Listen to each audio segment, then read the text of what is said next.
இப்போது நான் என்ன செய்வேன்? இறைவன் கூட எனக்கு இப்போது ஆதரவாக இல்லையே. இறைவியிடம் உதவி கேட்டு வந்துள்ளாயா அல்லது முறையிட வந்திருக்கிறாயா? உன் தலைவனை காக்க வேண்டும் என்றால் தலைவிதியுடன் போராடு. பானை மண்ணால் தானே செய்யப்படுகிறது, அதை நீயே செய்து கொள்.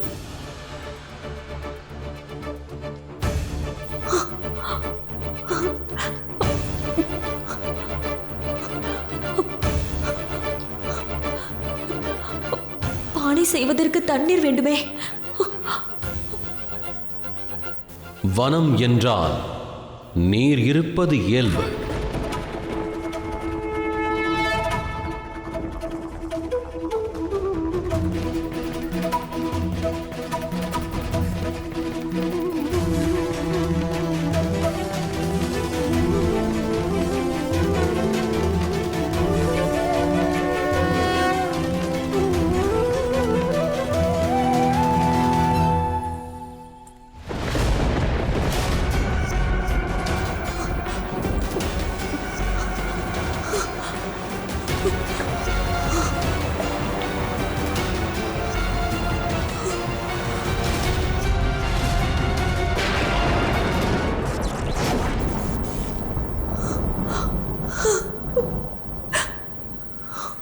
தண்ணீரே வற்றிவிட்டது.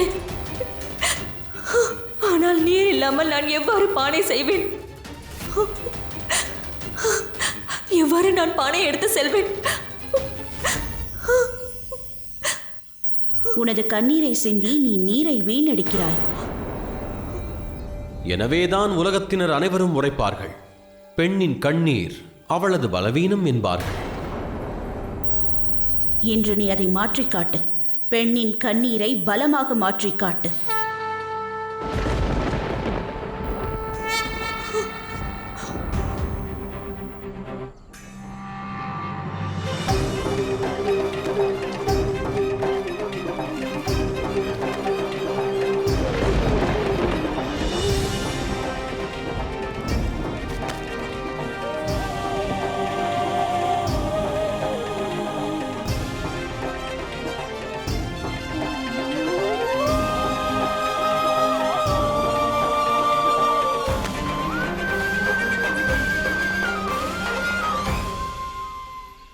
தாங்கள் பார்வதி தாயின் வடிவாக வந்துள்ளீர்கள். தயவு செய்து ஒன்றை மட்டும் கூறுங்கள், அருகம்புல் எங்கே கிடைக்கும்? அருகம்புல் என்பது அருகில் துருவாஞ்சலில் கிடைக்கும். அங்குதான் சூரியன் அஸ்தமனமாகும். ஆனால் ஒன்றை நினைவில் கொள், ஒவ்வொரு அஸ்தமனத்திலும் ஆசைகள் உதயமாகின்றன, எண்ணங்கள் கற்பனையாகின்றன, கற்பனைகள் செயலாகிறது.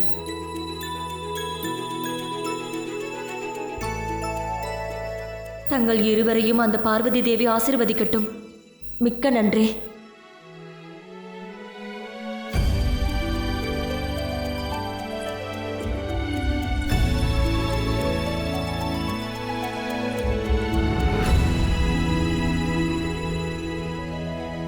பானைக்கான கூலியை நான் வாங்கிவிட்டேனே, தங்கள் பங்கிற்கான கூலியை தாங்கள் வாங்கவில்லையே. தேவையானவற்றை சக்தி பெற்றுவிட்ட பிறகு சிவனுக்கு என்ன தேவை இருக்கிறது?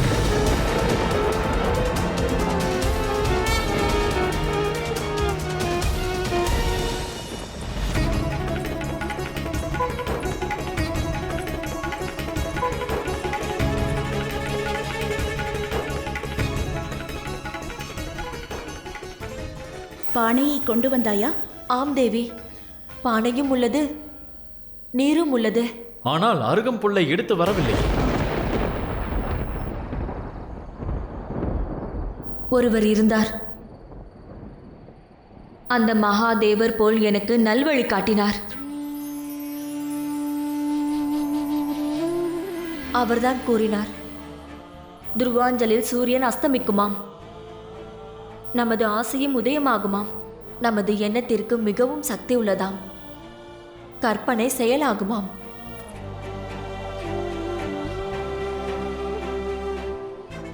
எதுவும் இல்லாத இடத்தில் அருகம்புல்லை வைப்பார்களாம். நானும் இதையே அருகம்புல்லாக கருதப் போகிறேன். எனது கணவன் மீதான அன்பு உண்மையாக இருந்தால், மகாதேவர் மகாதேவி மீது ஆணை, எனது பக்தி உண்மையாக இருந்தால், நான் இதுவரை மேற்கொண்ட முயற்சிகள் அனைத்தும் நேர்மையாக இருந்தால், என் கையில் இருக்கும் இந்த காய்ந்த புல் இது அருகம்புல்லாக மாறிவிட வேண்டும்.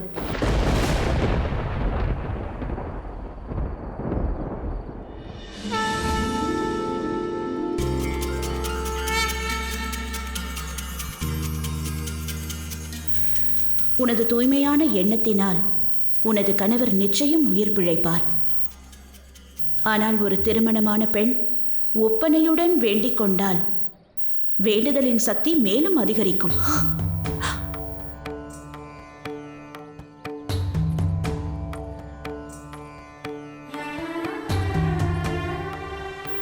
வா என்னுடன்.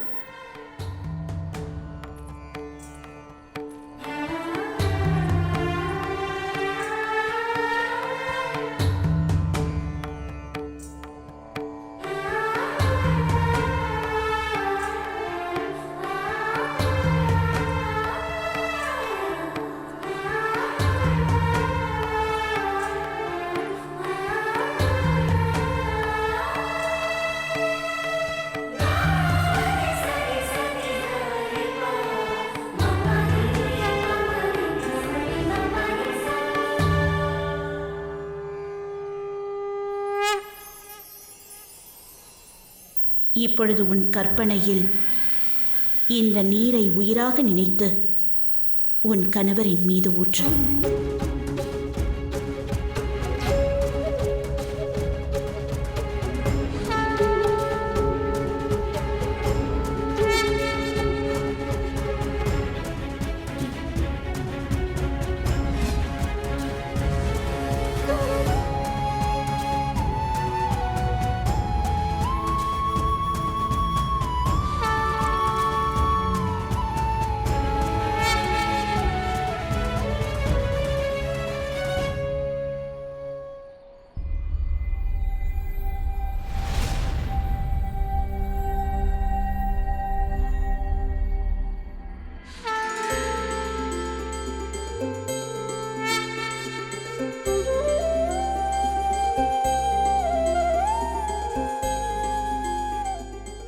அந்த மகாதேவரின் அருளால் தாங்கள் மீண்டு வந்துள்ளீர்கள். இல்லை கர்வா, மகாதேவர் மட்டுமல்ல, என்னை யமதர்மன் எங்கேயோ அழைத்துச் சென்று கொண்டிருந்தார். ஆனால் அதன் பிறகோ யமதர்மனின் வழியில் மகாதேவனின் நிழல் நின்றது. அந்த நிழல் என் உயிரை கெட்டது. பிறகு அந்த நிழலானது நீயாக மாறி மறைந்து விட்டது. அதுதான் பெண்ணின் சக்தி கார்வா.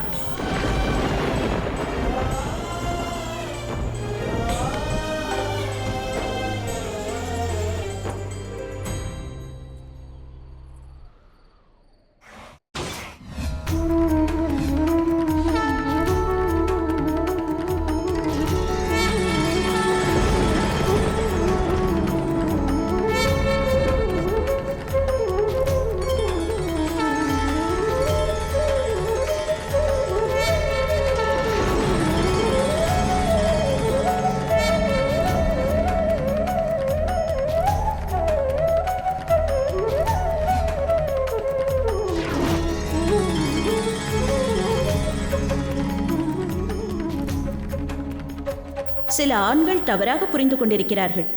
அதாவது ஆண்தான் பெண்ணை காப்பாற்ற முடியுமாம். ஆனால் இன்று கர்வாவின் நம்பிக்கை, காதல் மற்றும் முயற்சி ஒன்றை தெளிவுபடுத்திவிட்டது. உண்மையில் பெண்ணானவள்தான் ஆணின் உயிர் சக்தி என்று. ஒரு பெண் நினைத்தால் யமதர்மனை கூட கட்டுப்படுத்திவிடலாம். அப்பெண்ணின் எண்மை தூய்மையானதாக இருந்தால் கடவுள் கூட அவளுக்கு உதவி புரிந்தே ஆக வேண்டும். இனிமேல் கூற விழைவதென்ன தேவேந்திரா? எனது எண்ணம் தவறானது என்று நான் உணர்ந்து கொண்டேன் மகாதேவா.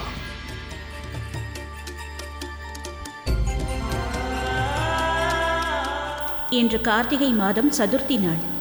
இன்று கர்வா யமனிடமிருந்து தன் கணவரை மீட்டு வந்திருக்கிறாள். எதிர்காலத்தில் இன்றைய நாள் கர்வாவின் பெயரால் அழைக்கப்படும். காருடையான் நோன்பு என்று அழைக்கப்படும். இந்த நாள் மக்களுக்கு ஒன்றை மட்டும் நினைவுபடுத்திக் கொண்டிருக்கும். ஒரு பெண்ணின் சக்தி என்னவென்பதை கூறும். ஒரு பெண்ணின் கண்ணீர் அவளது பலவீனம் அல்ல, மாறாக அது அவளது பலமாகும். பெண்ணின் அபார சக்திக்கு முன்பாக கைலாயம் கூட கடுகளவுதான்.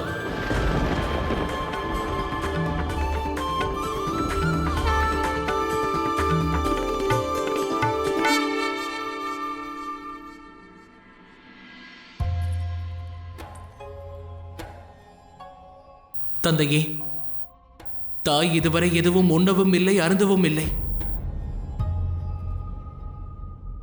இம்முடிவை தாயாரே எடுத்திருப்பார் என்று எண்ணுகிறேன்.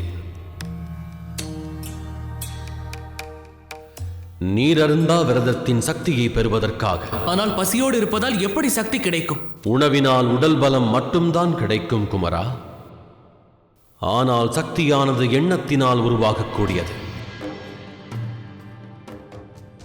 எவ்வாறு எண்ணத்தினால் கார்வாவிற்கு சக்தி கிடைத்து தன் கணவனை அவள் மரணத்தின் பிடியிலிருந்து மீட்டதை போன்றது.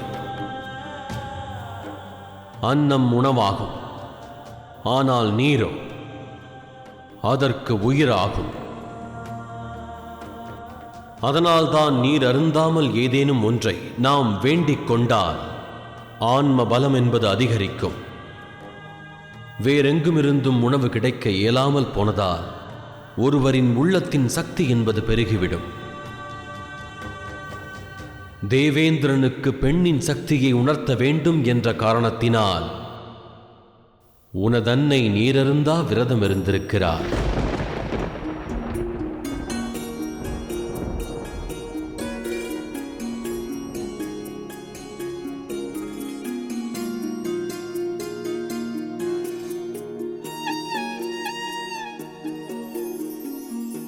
உனது எண்ணமானது நிறைவேறிவிட்டதா கௌரி?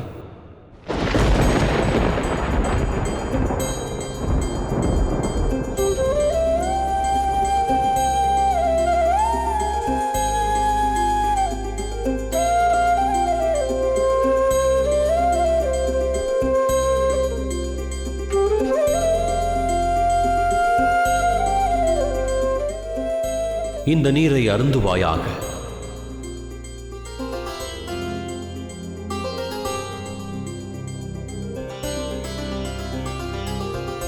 எனது விரதத்தை பெரிதாக கூறி என்னை மிகவும் உயர்ந்த இடத்தில் அமர்த்தி விட்டீர்கள் மகாதேவா.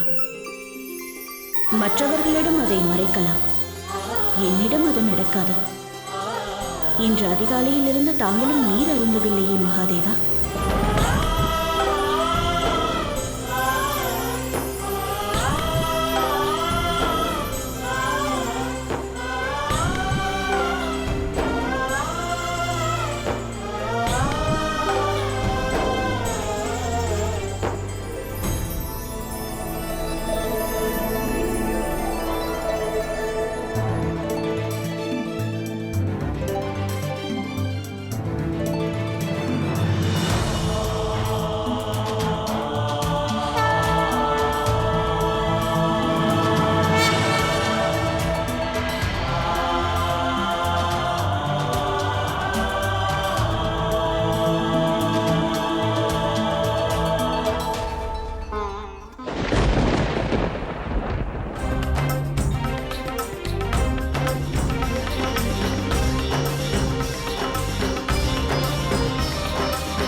நவதுர்கைகளை பற்றியும் நான் கற்றுக்கொண்டேன் தந்தையே. இனி நான் வேற ஏதாவது கற்றுக்கொள்ள வேண்டுமா தந்தையே? அதை பற்றி நீ அறிவாய் அல்லவா?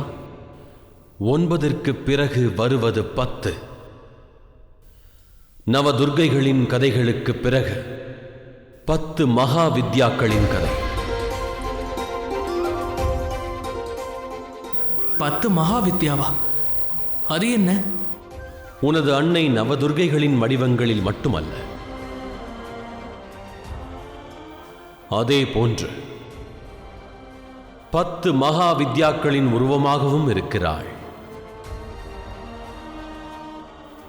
அதில் முதல் மகா வித்யா காளி ஆவாள். ஆனால் மகாகாளியின் கதையைத்தான் நான் அறிவேனே தந்தையே. அவை யுகங்களாகும். அக்கதைகளை விரைவாக கேட்டறிவது சாத்தியமாகாது. காளியின் கதைகளில் சில அத்தியாயங்களையே நீ அறிவாய். பல கதைகளை அறிந்திருக்க மாட்டாய். இப்பொழுது எதை பற்றி கூறப் போகிறீர்கள்? காமாக்யா. ஓம் நம சிவாய, ஓம் நம சிவாய, ஓம் நம சிவாய, ஓம் நம சிவாய. உனது தாயின் இந்த ரூபத்திற்கான தேவை என்பது உருவாகிவிட்டது கார்த்திகேயா.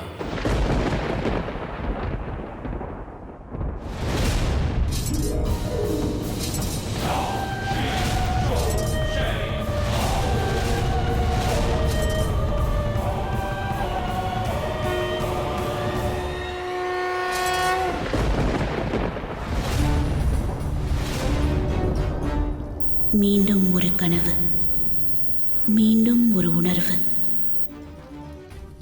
மீண்டும் உருமாற வேண்டிய தேவை ஏற்பட்டது போன்ற ஒரு உணர்வு. ஓம் நம சிவாய, ஓம் நம சிவாய, ஓம் நம சிவாய, ஓம் நம சிவாய.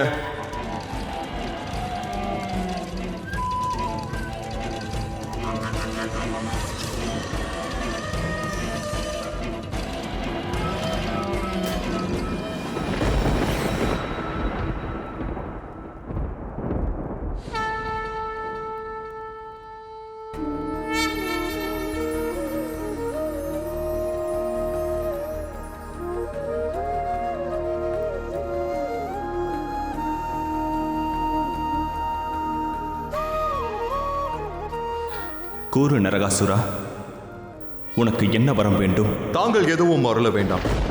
தங்களுக்கு முன்பாகவே மும்முறை பிரம்மதேவரும் வந்துவிட்டார். ஒன்று மட்டும் எனக்கு புரியவில்லை, ஏன் பிரம்மதேவருக்கும் நாராயணனுக்கும் என் மந்திரங்கள் புரியவில்லை என்று. நான் மகாதேவரை வேண்டி தவம் இருக்கிறேன் சுவாமி. பிரம்மதேவரும் மகாதேவரும் நானும் வேறு வேறல்ல. மும்மூர்த்திகளும் ஒருவருக்கொருவர் இணைந்தவர்களே. உனது ஆசை என்ன? நான் தன்னியனானேன். என்னை மதித்து தரிசனம் அளித்ததற்கு நன்றி நாராயணா. ஆனால் நான் மகாதேவரை மட்டும் வேண்டி தவம் இருக்கிறேன் சுவாமி. எனக்கு மகாதேவர் மட்டும்தான் வரமளிக்க வேண்டும். நான் உனது எண்ணத்தை மதிக்கிறேன். ஆனால் ஒன்றை நினைவில் கொள். வரத்தை பெறுகின்ற பொழுது உனது எல்லைகளை மட்டும் நினைவில் கொள். நீ தவம் புரிய ஆரம்பித்து காலங்கள் பல உருண்டோடிவிட்டன. இடைப்பட்ட காலத்தில் பிரபஞ்சத்தில் என்னென்னவோ நடந்துவிட்டது என்பதை உனக்கு நினைவில் கூற விரும்புகிறேன். ஆதலால் மகாதேவரிடம் நீ வரம் பெறுகின்ற பொழுது எச்சரிக்கையுடன் இரு.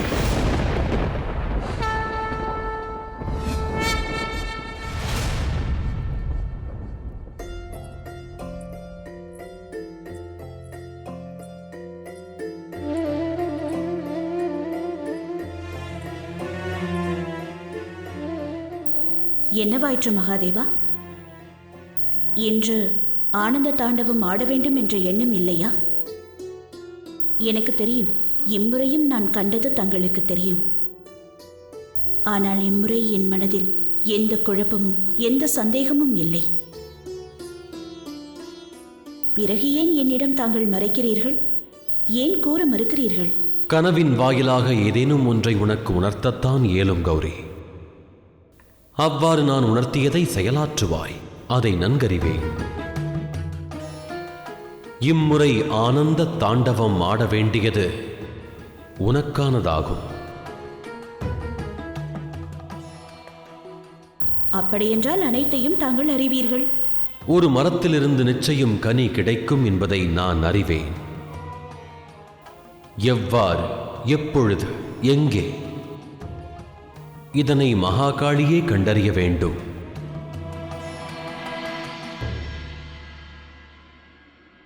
ஆனால் எனக்கென்ன தோன்றுகிறது என்றால், சில நேரங்களில் நடக்கின்ற அனைத்தும் தங்களின் திருவிளையாடல் தானோ என்று தோன்றுகிறது. நாம் இருவருக்குமே இப்படிப்பட்ட கணவர்கள் தான் வாய்த்திருக்கிறார்கள். தாங்கள் இருவரும் அனைத்து திருவிளையாடல்களும் அறிந்தும் கூட மனைவிகளுக்கு எதுவும் எடுத்துரைப்பதில்லை. பெண்ணாக பிறந்தவள் இறைவியாக இருந்தாலும் இவை அனைத்தையும் கடந்தாக வேண்டும். நானும் லக்ஷ்மி தேவி கூறுவதை ஏற்றுக்கொள்கிறேன் மகாதேவா. ஆனால் இம்முறை நடக்கப் போகின்றதை கடினமாகவே எதிர்கொண்டாக வேண்டும்.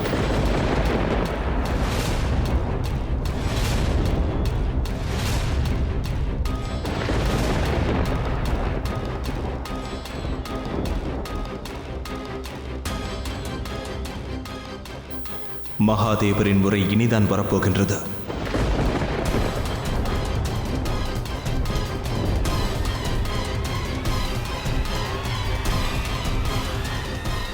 ஓம் நம சிவாய, ஓம் நம சிவாய, ஓம் நம சிவாய, ஓம் நம சிவாய.